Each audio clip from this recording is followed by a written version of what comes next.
Oh, good morning. Good morning. The perils of live. I forgot to unmute my microphone. Good morning, good afternoon, good evening, good night, wherever you are. I know from previous shows we've had people checking in basically from everywhere in the world. So whichever continent you're joining us from, thank you again for being with us. We have an incredible guest this week. This is a person who their job title is just one of the coolest that I've seen, which is always a good start. This is the principal adversary hunter responsible for finding, tracking, and defeating ICS-focused malicious actors. It's Joe Słowik. I have a real problem pronouncing Joe's name correctly.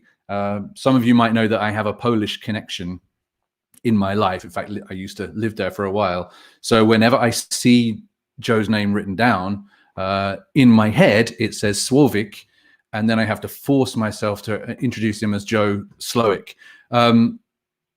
Joe, help me out. Why don't we call you Słowik? You could blame about 70 years of Americanization, I guess. Although, so I grew up in Chicago, which has a very large Polish community. I think it's the second largest city of people with direct Polish descent after Warsaw. Yeah, my wife says that Chicago Airport is Poland's first airport. Yeah, that makes sense. But yeah, and so growing up, it would alternate between people in the neighborhood I grew up in would say Słowik, but going to school, people would say, well, Slowik. And it was usually an issue whether or not someone would tack a CK instead of just a K onto the end of the surname. But right. I do travel to Poland fairly frequently these days as well. In fact, I was hoping to be at Confidence right around now. I think it would normally be. And you know, unfortunately, with everything going on, things have been put off a bit. Changed, right? Yes. Yeah. How's the whole experience been for you? I mean, like many people in our field, I'm sure that there's been a lot of cancelled travel, a lot of cancelled events, or a lot of events moving virtual. It's been my experience anyway. How has lockdown been for you? Have you learned any important lessons from it? I've learned just how much time I spend traveling, and it's been very odd lately where it's like, oh, I'm not checking in for a flight, or I have a suitcase that normally is used every couple of weeks at least, and now I've been in one place for a while. In fact, it wasn't until yesterday for something that I haven't left the town that I'm in for weeks. And I live in a small town in New Mexico, Los Alamos right now. So, you know, it's just been very strange, but at least we have the outdoors out here. So that's good. That's right. I live in a really small place myself, looking out the window right now. I mean, I'm literally in a village of about 90 houses. So it's tiny here. Very nice. But to ride out something like a global pandemic, it's kind of the best place in the world. There's very low risk and a lot of open countryside. Anyway, you just mentioned where you live. You have a storied employment history as well, right? I know you started this career kind of while you were in the military, but you went on then to work at a very famous facility local to where you live, right? Yes. So when I left the U.S. Navy in 2014, my next stop was Los Alamos National Laboratory in Los Alamos, New Mexico, the birthplace of such wonderful things like nuclear weapons, although they do a lot of other work there as well. But it is, you know, pretty wild. You know, there are parts of the town that have remained fairly untouched and are, you know, still housing the nice housing that was built during the Second World War, where Oppenheimer lived, or Hans Bethe, and you know, all these other famous physicists that had worked on the Manhattan Project. So that's, you know, a really cool sense of scientific history that you get exposed to on a daily basis here, which is pretty neat. Is it kind of a weird tourist attraction thing, or it just happened to remain that way? I mean, it's not easy to get here, which kind of makes it a little bit difficult for just someone to drop on by. But you know, there is sort of a nuclear tourist circuit that you can do in New Mexico, because you can visit the first test site out at Alamogordo, and then drive up to Los Alamos, and the U.S. Park Service created like a Manhattan Historical District National Monument to try to capitalize on that. So that's interesting. The town's trying to become more than just a a company town, since it's really, that's the only thing here is Nice. this giant laboratory. So Right. But and when you were at the National Lab, you were running the CCERT? yes. So I started out, I got out of the military. I was an officer, and I was like, I don't want to lead anyone anymore. So please just put me on the Just leave me IR team. alone. Yes. And then after about a year, due to circumstances, ended up leading that team for a couple of years until I left in 2017 to join Dragos. So that's an experience that not many people are going to be able to lay claim to, running the CCERT at a national lab, which is clearly going to be of interest as an attack target to various different groups, individuals, nations, whatever. Was that an eye-opening experience for you? I mean, what did you expect something different when you went into it than you had when you walked away from it? And if so, what was that? I mean, there were certainly some surprises, but I mean, really, I think I got precisely what I was looking for, because, and I tell this to people who are trying to get started in the United States in the information security field, that the national labs in the United States are really great places to learn and to really get exposed to a lot of things, because Los Alamos is famous for nuclear weapons design, but it also has significant other research. I mean, they've done lots of work on using the supercomputing complex here to map the COVID-19 genome and other sort of health research. So there's lots of stuff going on, which makes it for a very interesting target, or a very interesting attack surface, because you have this super secret national security mission and nuclear weapons design programs, but then you have this globally connected research organization that brings in visiting scientists from places you might not expect, like from the People's Republic of China, or collaborating with physicists in Russia, which means that you can't just say like, oh, we'll do a geo block for all traffic from these locations. Oh, you can't do that. There's very important and very vital collaborative research going on. So it's a very interesting environment to be in, to see, the sorts of things you'd expect in a defense or military perspective, but also something that you might get from a university perspective as well. So it's exposing you everything from crimeware all the way up to your state-sponsored trying to steal secrets activity.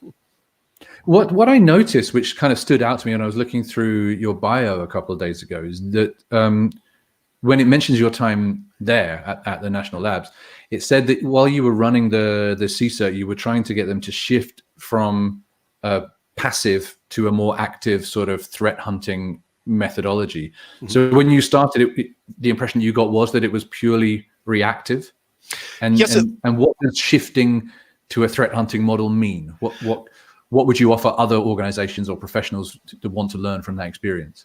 Right. And I think this is part of a broader industry shift. So it's not as this, though we were doing something completely novel, but, something I think that was being reflected across security organizations, where you would have a SOC or an IR team, and you're either playing sort of whack-a-mole with alerts day in, day out, or if there's not an incident, like, work on a project or something along those lines, and not trying to dig into data sets to try and figure out, like, okay, is there weird stuff going on? Is there something that we can investigate or find, or better know our own network as a result, and maybe dig up some things that, instead of waiting 6 months or a year after an intrusion to realize that, oh, that was actually the MSS. We maybe should have caught that earlier.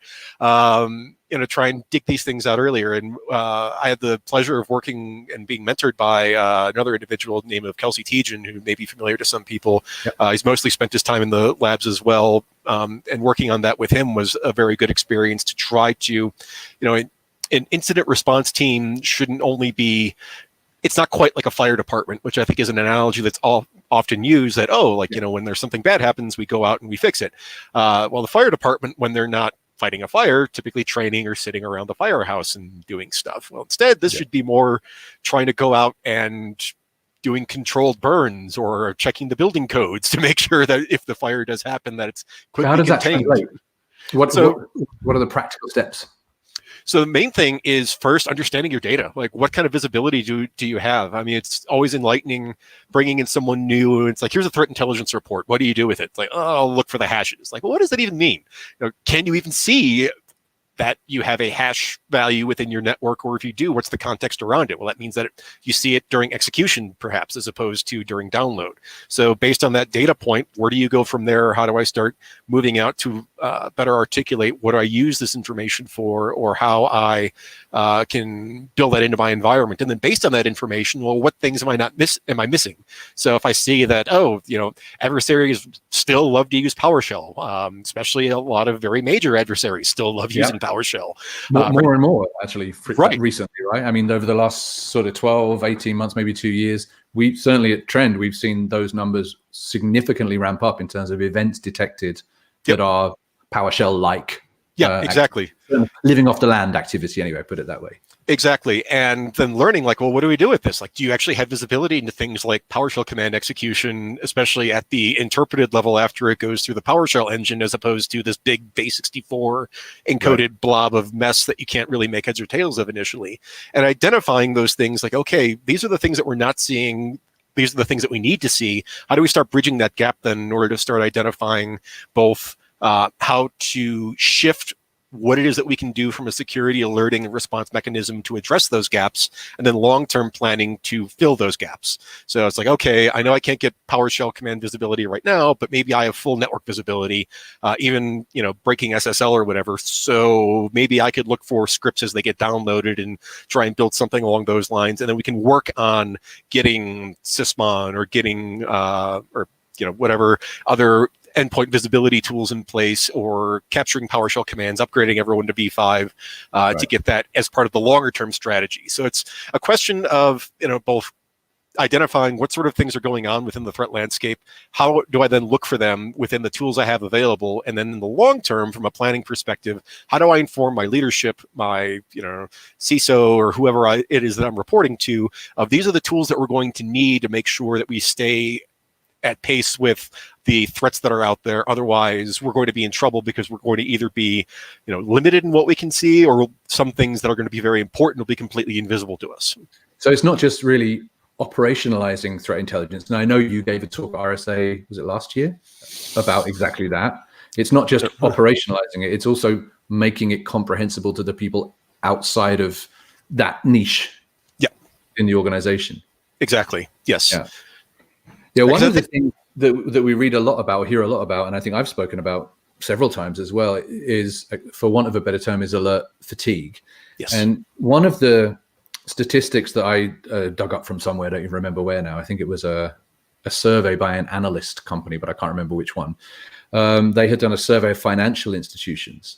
And over 60% of the respondents said that they were dealing with more than 100,000 alerts every day. Is that credible? That seems like a lot, but for a very large organization, I can believe it. And it is a real problem. I think that's why you have an entire industry built around this now, with your automation, with SOAR, security orchestration, and whatever that breaks into, because people are getting buried in these sorts of items. And it's really a question, like, do I need to see an alert every time that, oh, IP connected to the Tor network contacted? Like, that could be really interesting. I was doing the maths on it. I wish I could remember the numbers off the top of my head. I didn't even know I was going to reference this, so I haven't got it written down anywhere. It was something like, if you say 25 minutes per alert just to do the triage, right? Like, is it a duplicate? Is it critical or not? Doing that basic triage of the alerts. Say 25 minutes per, you've got 250,000 minutes of triage every day on 100,000 alerts. It's clear that as an organization, if you're looking at that level of noise, you've got no chance of seeing the signal, right? I mean, that you need to do something to whittle that away. Yeah, the big win that a number of people are working on, whether as public projects. I mean, you see some of this with like the Sigma project. I don't know if you want to call it a project, but the Sigma rules, as well as some of the other commercial orchestration sets, is really about trying to correlate and enrich data. So it's no longer looking at, hey, alert fired, but rather like these sequence of alerts fired in context that are all linked to something look at that instead, and then you could roll up maybe 20, 100 items into a single item that the analyst already has triaged to a certain extent, and both minimizes the extra work, but also adds contextuality around something so that you're not just treating everything as being an isolated atomic incident. That's, I think, what the certainly the analyst community, and I think it's fair to say the industry now is kind of coalescing around calling XDR, right? Yeah. What used to be EDR, it's like, well, it's way beyond just the endpoint. We need to get intelligence from all these other sources, from the network, from the mail servers, from gateways of various descriptions. And we need to be able to correlate, and we need to be able to present that as a story that you can drill down into, and that you can then use to pivot from to go and do that threat hunting that we spoke about earlier on, right? Yeah, and I mean, you see this also on a conceptual level too. I mean, we're InfoSec, we're special. We don't have one kill chain. We have like 3 or 4 of them, and then we throw on MITRE ATT&CK on top of that. But we can joke about it. How many frameworks do you need, and then add in things like Diamond Model and Lord knows whatever else too. But I think it shows that there's a lot of energy around, like, okay, we've realized that what we're doing today, and we've realized it for a few years now or whatever, just doesn't work. So how is it that we can start putting things in a framework where we can better sort, analyze, and disposition or articulate what it is that we're seeing, so it's not just, hey, we saw this IP address, or hey, we saw command.exe fire with a call to ping localhost with count of 1. Like, okay, that's weird, but on its own doesn't say anything. But you start piecing these things together, and now you start either building up something through an attack sequence or a set of behaviors that correlate with bad actor behavior, as opposed to just something that's anomalous. Because an anomaly could be anything. It's an anomaly. It's not necessarily suspicious. It's not necessarily malicious. I don't know what this is. Right. Well, which is why there's a lot of energy in the machine learning side of things, which 10, 20, 30 years from now, maybe it's going to put us all out of work. Hopefully that far, because then maybe I'll be retired by then.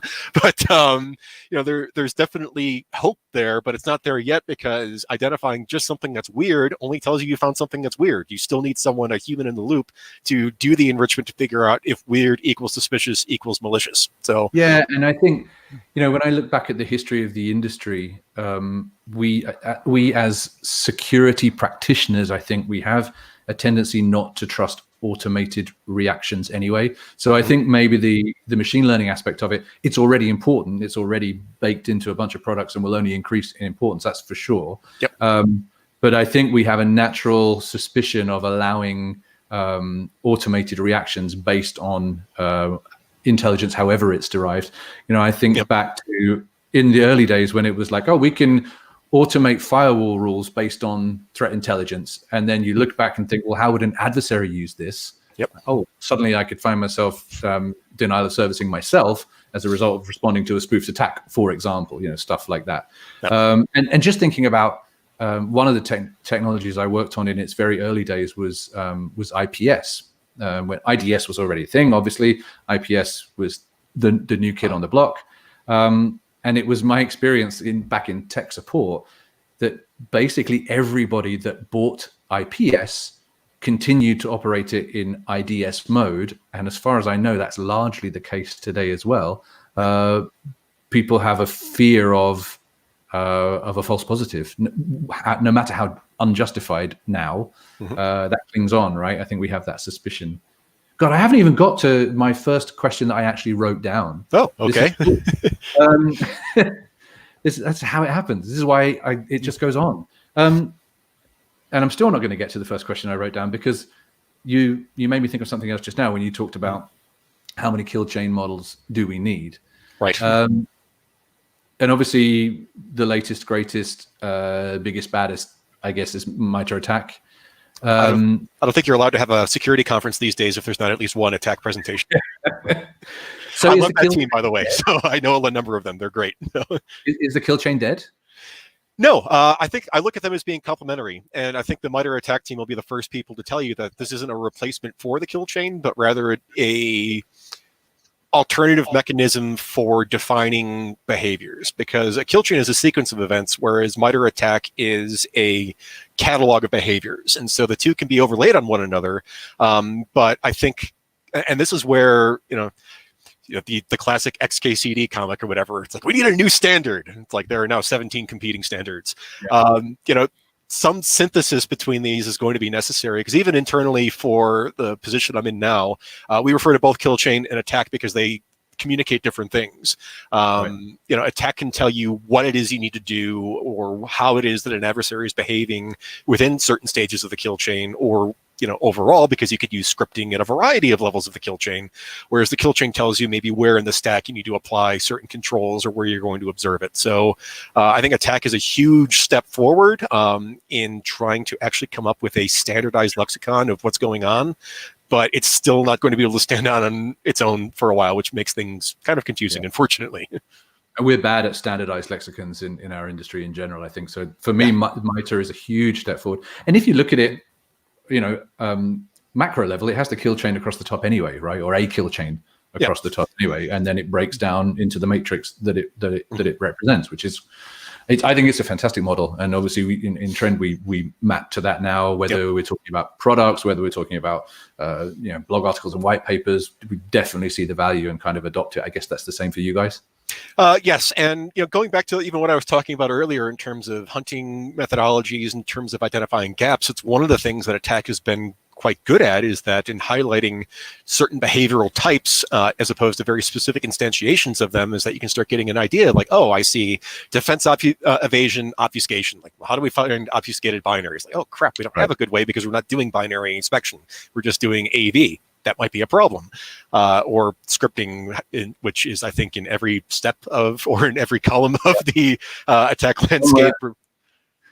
Yeah, so it really calls attention to like, what is it that we can see and what is it that adversaries are using, and then being able to overlay those on top of one another to figure out what your detection and response gaps are at that point.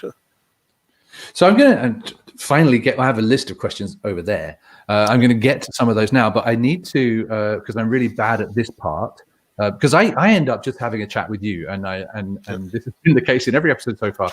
I get so interested and carried away that I just end up sitting and having a chat with you like it was a FaceTime call or something, which I guess is great for comfort level of you and I. But what I need to make sure that I'm aware of is that there is an audience out there. Hi, thank you for joining us. And I need to let you know that this is open for you to ask questions as well. I'm hogging all the question space so far. LinkedIn is there for you to post your questions, and they will appear in front of me down here, and I'll pose those questions to Joe, or if you've got questions for me, equally valid. LinkedIn, Twitter, YouTube, all of those platforms, please feel free to use them and drop questions on us. The more the merrier. That would be fantastic. So we spoke earlier on, Joe, about stuff, and one of the first things that came out of your mouth was sandworm, and how it's actually kind of a big time for sandworm right now. For if anyone is unfamiliar with the term, or maybe uses another term, sandworm is NotPetya, sandworm is InDestroyer, and sandworm was Olympic Destroyer as well. And it was recently recognized by as a group, as an APT group, by both the UK and the US governments as being GRU, Main Center for Special Technologies, Group 74455. So they have done a very definitive state attribution of sandworm, and we all know that attribution is the most complex part of threat telemetry in general. But there's some new stuff going on with sandworm right now, and you've been looking at it recently, I guess. Yes, that's been most of my previous week, or I think that came out last Thursday, is when the National Security Agency of all entities just dropped a public report of, hey, these guys, which is this very specific Russian organization, which, you know, that alone is always an interesting data point when you start talking about the attribution question, because except for very rare instances, like, private industry can't really do that level. And so it's been an interesting period of time just since 2016 between legal cases, indictments, other sorts of proclamations by governments or whatever, of really getting a fairly refined look at just who is responsible for, allegedly responsible for, however you want to phrase it, a lot of this activity. So that was interesting. And then we got like, hey, here's what they're targeting, XM Mail Transfer Authority. Like, that's kind of an odd one, but you look at the vulnerability itself and what sort of systems that would typically expose you to and what access it gives you. It's like, ooh, this is a pretty potent way either to, you know, if something's externally exposed, I hope not, or even inside a network to enable some interesting attack paths. And then, and I was talking with some analysts at a couple of different companies, because there's always the threat intelligence community or whatever isn't just we all sit in our own little corporate silos, but instead there's this little community underneath it where we're all kind of working on stuff together. That the National Security Agency report had, I think, 2 IP addresses and a domain name. Like that doesn't seem like much.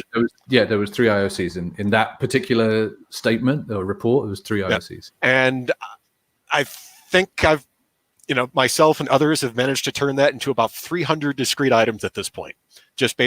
Some of them we kind of knew about already, like definitely knew that they were bad.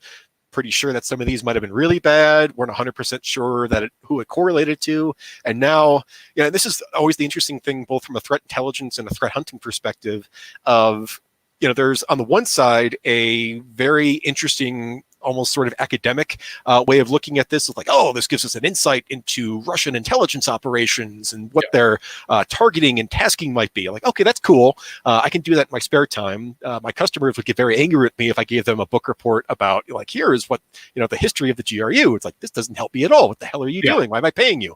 But then there's this other tactical operational side of like, okay, I've got 2 IPs in a domain. What do I do? It's like, well, okay, well, who registered it? How was it registered? What are the hosting providers here? What sort of services are being exposed? How do I find others that look similar to these? And then start building that out with multiple sources. And a lot of them are actually, everyone talks about, oh, I can't do this because I don't have enough money for a Pro VirusTotal account, or I can't pay for Census or any other of a number of tools and data refining or data sets. But a lot of this you can do with freely available stuff, and suddenly turning a fairly small number of observables into not just a long list of IOCs, because IOCs are they're limited in as far as what they get you, but revealing instead a class of behavior. It's like, wow, from about 2017 up until last week in a couple of cases, this entity was performing credential capture operations using very standard, very repeated patterns for how URLs were crafted, where these were hosted, what sort of infrastructure was used, that you can really start articulating how an actor behaved to figure out not just the IOC, but if you see this combination of observables in the future outside of that list of indicators, like, whoa, you start putting it together, dropping it. And again, MITRE ATT&CK, right, is a great tool for helping you to do that, dropping things in the right buckets. The other thing that really surprised me when I was, I initially read the NSA statement was how widespread XSIM is as an MTA. Started to look into it, and it's almost 60% of MTAs on the internet are running XSIM. So no wonder, it's not the first vulnerability, even in recent months. In XSIM, I was looking through some of our internal mailing lists where we talk about those kinds of things, and it's, oh, here's one, here's another one. So it's not surprising that something that widespread and that critical to communications, if you can man in the middle on an MTA, you stand a good chance of finding a lot of useful information or pivoting out to other areas within the organization, right? Which is the big risk. Is it a big deal, though, that the US government effectively and the UK government at pretty much the same time, coincidence, were willing to make that super distinct attribution? Is that a big thing? I think it is. And this starts getting us into, less the operational, how do I defend a network, and more into the policy and norm setting aspects of cyber. And, Sandworm's pretty popular. It's been, Andy Greenberg published his book last November, October, I can't remember exactly when, late 2019. And so that kind of got Sandworm in a historical fashion in the news. And then we start seeing, in addition to some of the election interference items like this comes out as well. What's interesting about this class of activity, though, is that you have two governments that are responding not to something that seems like it was fairly like, thou shalt not interfere in elections, or thou shalt not cut power to civilians in the middle of winter, or thou shalt not execute a worm that ends up disrupting life all over the planet. Globally. Yeah, exactly. Yeah. This kind of, I put this in a similar category as the German legal case that's being brought also against Russian interests with the Bundestag intrusion from a few years ago, because now we're starting to get into states calling out items that really seem to align with traditional intelligence activity. Like, all right, we could all say that it's like, we don't want people spying on each other. You could scream that all day long. It ain't going to happen. Spy's going to spy. People got to gather that intelligence. And to get to this level of disruption or public declaration by entities that would normally keep quiet about these sorts of things or respond to these only in a fairly circumscribed or in very protected networks way, that's really interesting, because it's almost like we're starting to see perhaps people trying to set limits on what's acceptable and what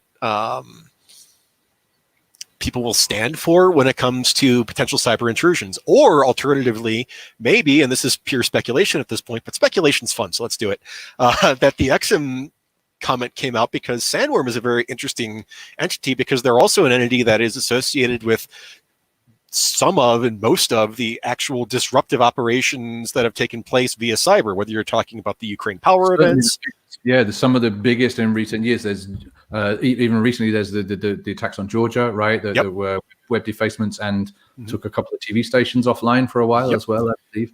And the stuff I mentioned, NotPetya, Olympic Destroyer, Indestroyer, and more, plenty more, right? They're some of the real big ticket items in cybersecurity news of recent years. Yeah, which is why, if you read between the lines of the XM notification, that it might not just be, it's like, hey, bad guys are doing bad things. Like, okay, cool, we know this. But this could be an indirect way of saying, like, hey, not only are bad guys doing bad things with this vulnerability, but a very specific group that is associated with critical infrastructure disruption is using this. So maybe some of the victims in question aren't just, your standard intelligence targets, but actually, who knows, TV stations, power stations, etc. And I guess given the nature of the software in question, I suppose my initial thought was this is like an early warning, because the kinds of activities that are initially possible with this kind of compromise are more like reconnaissance type activities than disruptive type activities. And yet we're talking about a group which is associated more with disruptive type activities. So this is like an early warning, hey, disruption is coming, because all the reconnaissance has been happening. I need to step back in time, because a question's coming from David on YouTube. And we spoke earlier on about XDR as an emerging technology, and we spoke about MITRE ATT&CK. And David wants to hear, I think, your views, maybe I'll offer mine as well, on those systems as they exist today. How do you feel about XDR as a solution set right now? Is it mature? Is it maturing? Is it easy to use? Does it add value? All that kind of stuff. Right. And I think it's, first off, I preface this by saying that I haven't done secured a network. I've been doing the third party, helping others or whatever for a few years. So I haven't been on console with any of these in a while. So, give that disclaimer. But from what I understand, and even looking at some of what we do at Dragos as well, it's definitely the way ahead. Just as we were talking earlier, if you're not contextualizing and combining data sets, you're wrong, or you're going to be buried in individual atomic alerts that you can't possibly respond to all of them. So it's the right idea. It's getting better, but it's also one of those sorts of solutions that you're only going to get as much value out of it as you put into it, which makes them prohibitively expensive and difficult to deploy. It's not just something where you can drop it into a network, set it and forget it and walk away, but instead requires lots of adjustment, care and feeding, and initial setup time to make sure that, if you're parsing the data sets correctly, you're naming fields and common lexicon or whatever, that you're feeding the right data streams into a product and continuing to update those as other things kind of get slotted in and out within different solutions. So it's the right way forward, but I think marketing has gotten in the way of exactly. I know, marketing would never mislead people of presenting things as sort of miracle solutions, when in fact there's still a lot to be said for what needs to be put in to make these into effective products. And I think as a result, and kind of like what you were saying with the IPS example, is that you get organizations that might procure these solutions not realizing that sort of hidden cost of installation or management. And then as a result, you're only using a fraction of the overall functionality. And thus the idea gets a bad name because it was never properly implemented in the first place.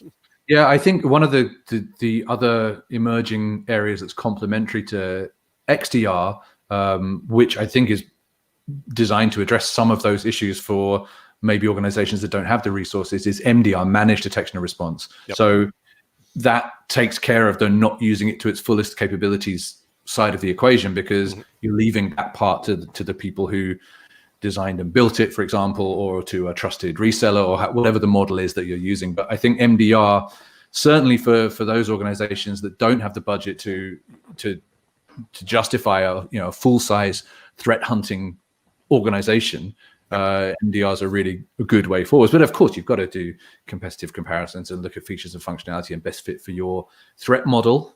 Critically, best fit for your industry and all those kinds of things. Hope that answers your question, David. Thank you for asking. What else did we talk about? You mentioned air gap jumping malware. We didn't dive into any great detail. I assume you're talking about the recent spate of, because you said to me, air gap jumping malware, and it's not what people think it is.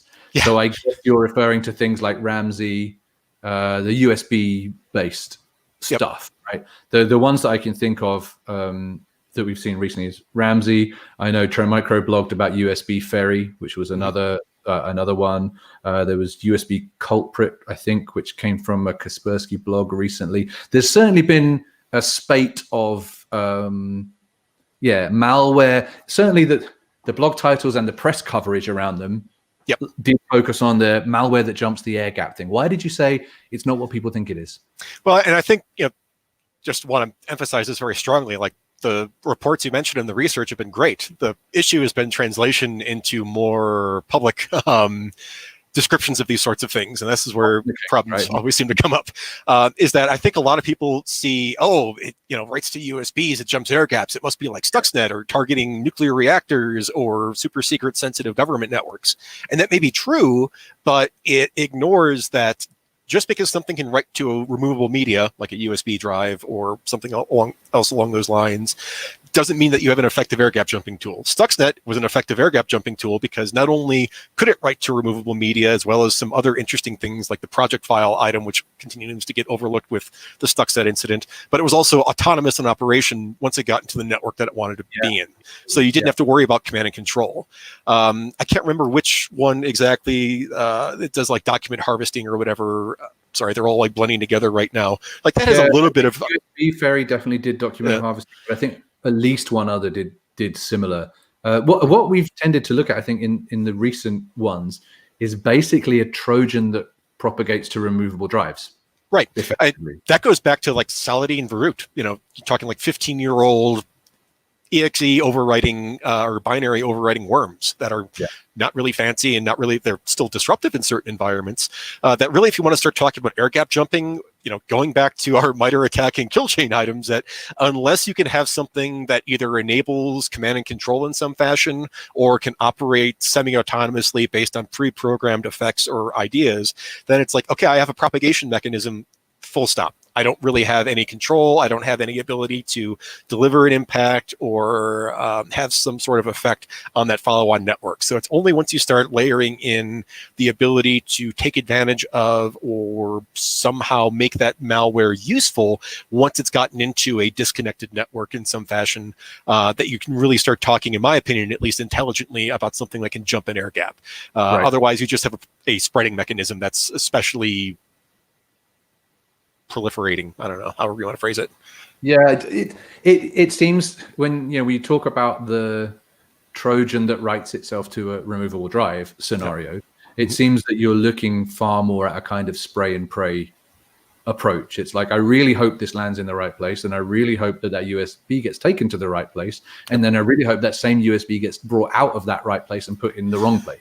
Exactly. Like the big chain of events that you rely on all of these different things happening in order to get your payoff. Right. So would you say they're kind of less expert than Stuxnet?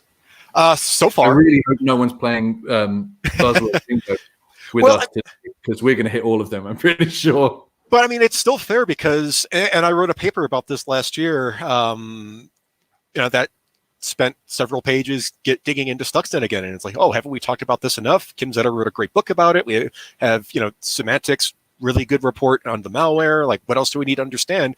There's still misconceptions over how that malware operated, and some of the technical details around it that are important for discussions just like this, because, just saying that Stuxnet was air gap jumping malware misses the point that it had multiple propagation mechanisms, not all of which are frequently discussed in a couple of different versions, and that autonomous functionality within a very discrete and limited target set, which makes it, which translates it beyond like, oh, it spreads like wildfire on USB. Like, no, but it also makes sure that it's operating in this sort of specific environment with this sort of specific software before it does anything important.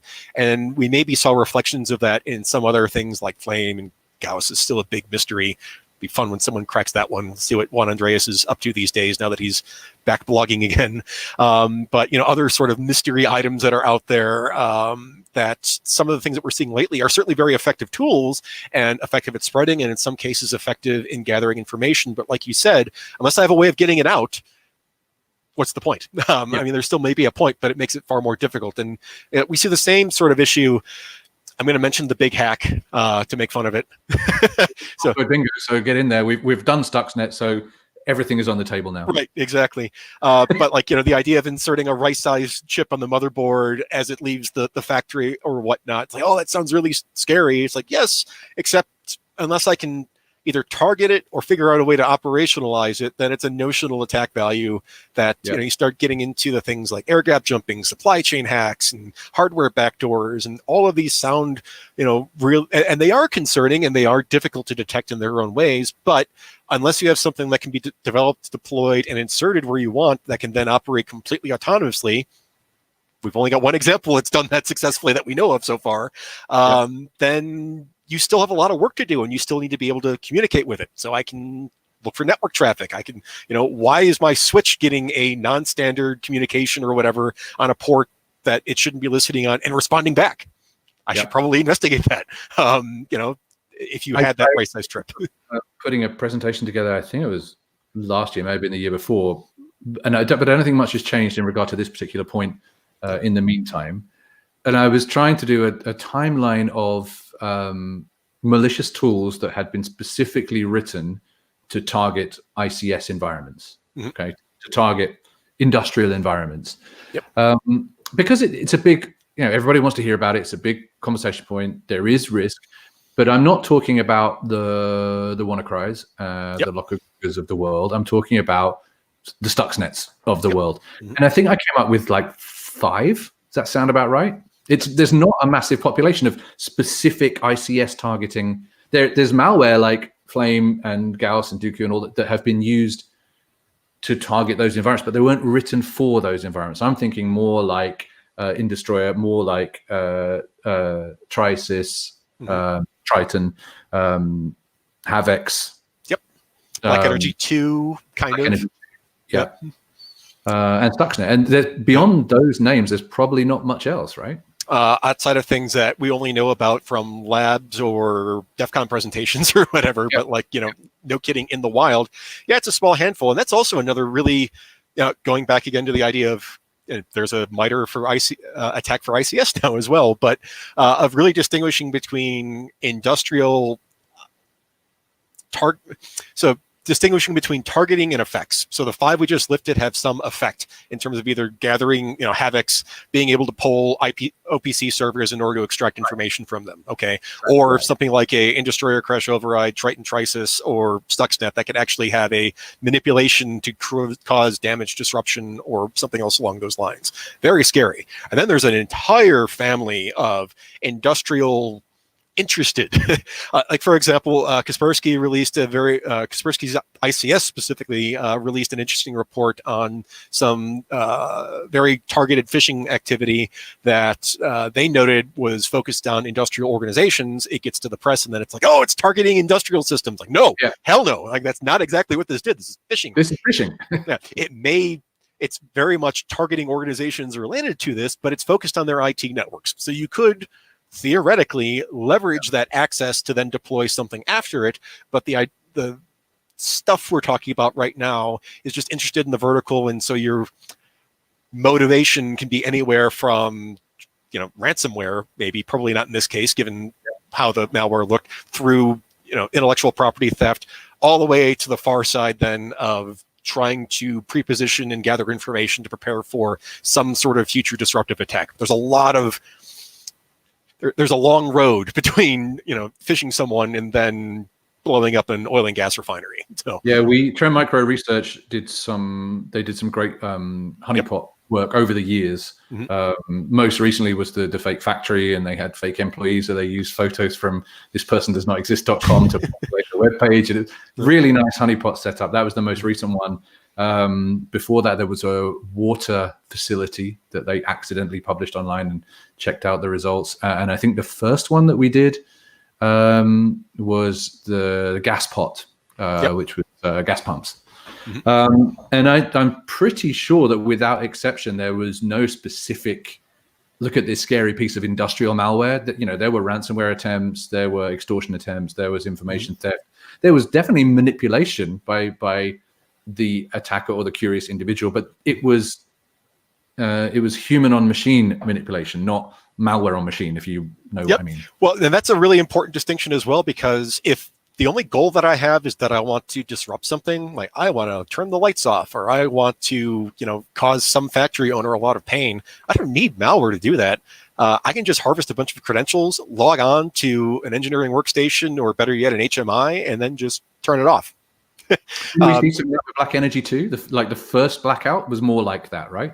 The first blackout, you could see the remote desktop and the mouse moving around, and the people going, "What the hell's going on now? Like, what's happening?" Yeah, although there's, again, it's one of those things. So with the Black Energy 3 facilitated blackout in 2015, again, there are multiple things going on in those environments. So on the one hand, you had the VNC connection, like, okay, that's stupid simple or whatever, two-factor authentication, or God, please don't use VNC, or, so many other things, or TeamViewer, or, take your pick. But then there was the other item where they stood up a rogue SCADA master within the environment that's a little bit more complex in order to facilitate intrusion to that level. And then after that, after they, opened up things or whatever and cut the flow of electricity across 3 distribution sites roughly simultaneously, the really interesting part of that attack, and probably the more technically sophisticated part, was pushing the malicious firmware update to the serial to Ethernet converters in that environment.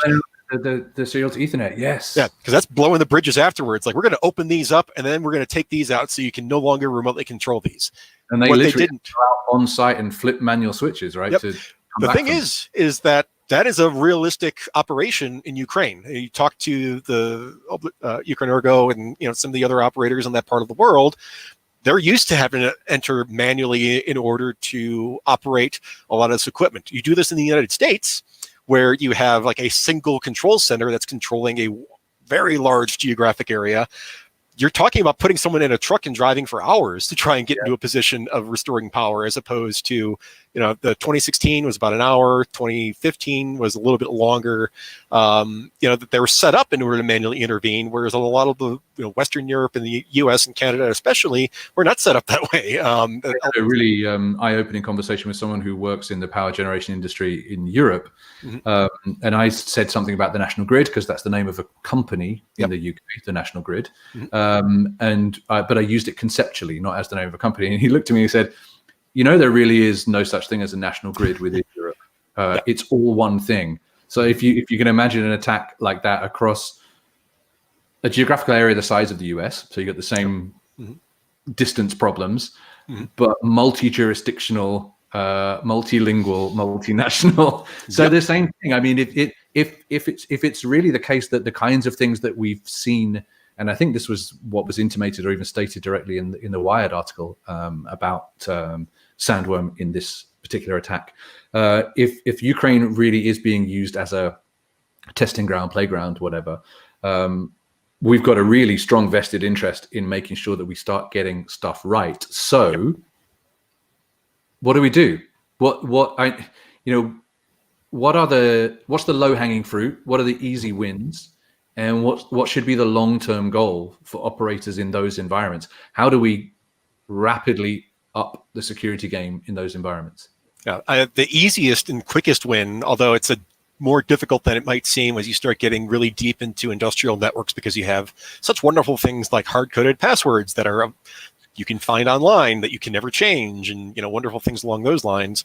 But at higher levels, as long as you're not directly exposing this sort of stuff to the internet, please don't do that ever, is authentication security. So, it always sounds so trite, like, oh, multi-factor authentication, robust password security. Like, honestly, that would, at the very least, make most of the things that I see in the industrial space, from initial access and lateral movement, significantly harder than they are right now, because so much that we're observing, even in things like, US, UK, German governments even, or German media at least, talking about Russian-linked intrusions into critical infrastructure. If you look at the intrusions in questions, it's all facilitated by password capture and reuse. So why are we making this easy? So combination of make sure you're using robust authentication mechanisms and multi-factor as many things as possible in order to make sure that just harvesting one password doesn't then blow the doors open. After that, then to try to really tie in how we started off this conversation, then it's a question of, we have a small set of examples, but a meaningful set of examples of industrial intrusions right now. How does that map to what we can see, to what our visibility is? And right now, the visibility is shit, for lack of a better way of putting it. Maybe you get NetFlow, maybe a little bit more network-based visibility, but if we're really concerned about not just defending sort of at that crunchy outer shell of the external IT network, but really moving into defense in depth and getting into industrial networks, we need to start building out network and process security at that level. And I say process, and I'll highlight that because it's not just a question of your standard Windows-based, like, oh, let's do Windows event logging and all these other things and try and push those, but also monitoring the industrial environment as well. Because, like, looking at the 2017 Saudi Arabia incident with Triton Trisis, being able to perform the sort of root cause analysis that would identify that, whoa, wait a minute, why would this have happened in the first place? Because there were 2 outages that took place, and it wasn't until the second one that it was identified that there was a malware issue. So there was very much a missed opportunity there, because sufficient industrial specific and process data wasn't being incorporated into the security investigation as well as it could have been, that might have identified that, hey, why did I see this connection to the safety instrumented system workstation, then followed by the push of a new update?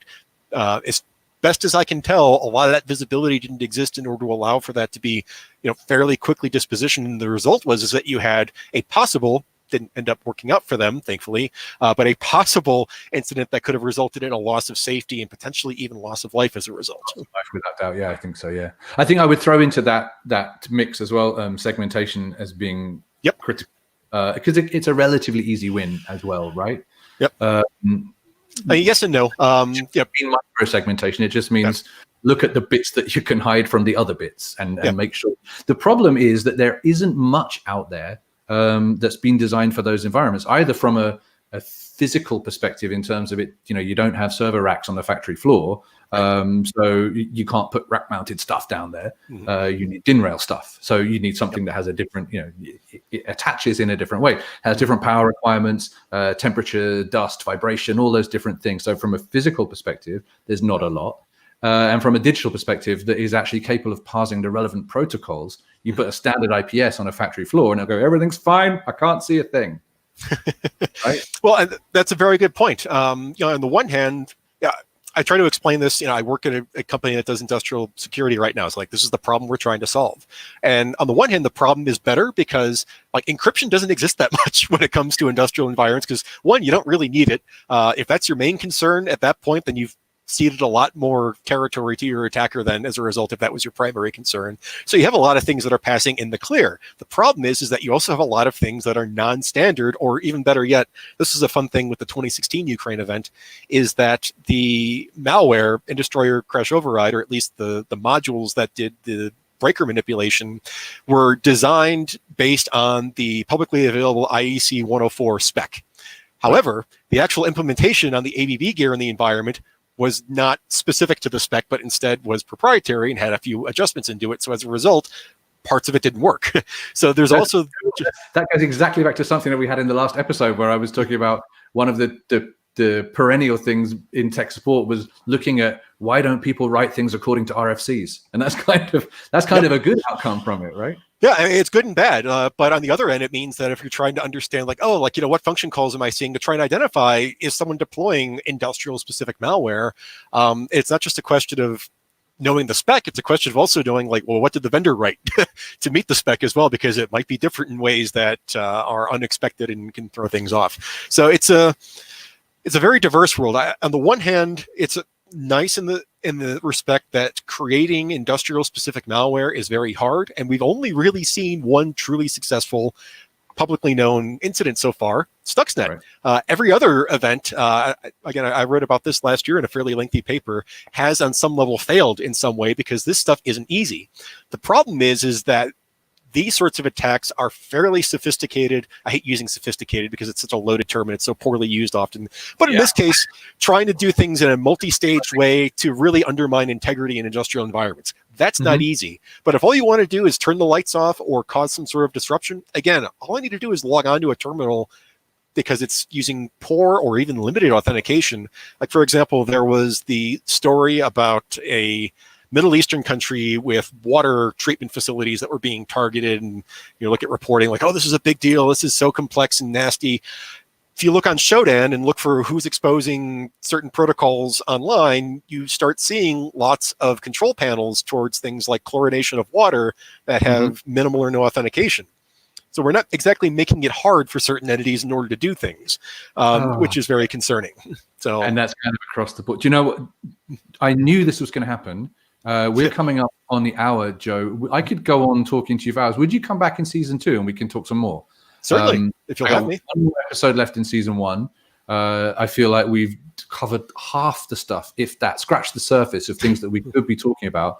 It's been an absolute pleasure having you join me. And I'd be super grateful if you would come back for the next season. Awesome. If you'll have me, I'd be happy to hang out. I told you this would go by in a blink of an eye, and this is why these things end up lasting an hour. Again, thanks so much for joining us, Joe, and we'll talk to you next time. Sounds good. Thank you so much for having me. See ya. Wow. Again, it happened to me again. We did another hour.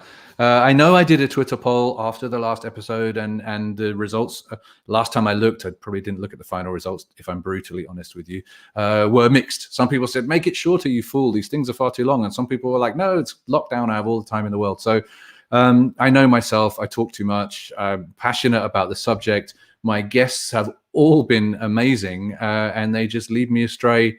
And we end up talking for an hour. So here's another one for you. That was Let's Talk Security, episode 5. It was exactly as I thought. I said earlier on today on Twitter, it's going to be a doozy.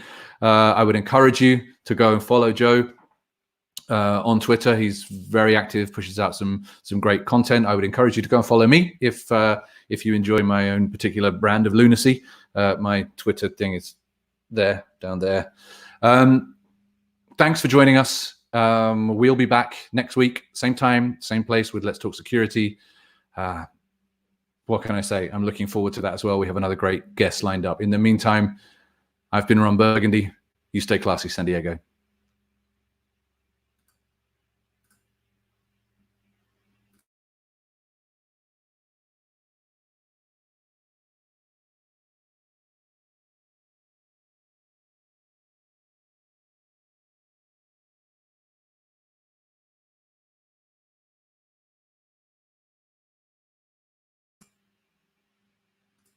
This is the bit when, if you stay in the cinema until the end and after the credits have run, this is that bit.